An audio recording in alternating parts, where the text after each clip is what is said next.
বৌদি বৌদি, কি হয়েছে ঠাকুরজি? আবার ঝামেলা করে চলে এসেছো? না না বৌদি, আমি ঝামেলা করে আসিনি। দাদা রাস্তায় অ্যাক্সিডেন্ট করে একদম মারা গেছে।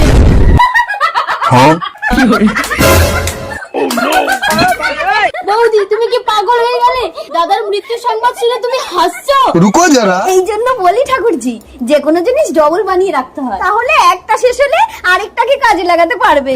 বৌদি তুমি যে দুটো স্বামী ধরেছো, দাদা সেটা জানতো? তোমার দাদা যদি জানতো তাহলে ও মরার আগে আমাকেই মেরে ফেলতো। স্বামী তুমি মরনি? এই তোমার চালাকি ধরার জন্য আমাকে অ্যাক্সিডেন্টের নাটক করতে হলো। তুমি বোনের বরের সঙ্গে লাইন করে তার সংসারটা নষ্ট করছো।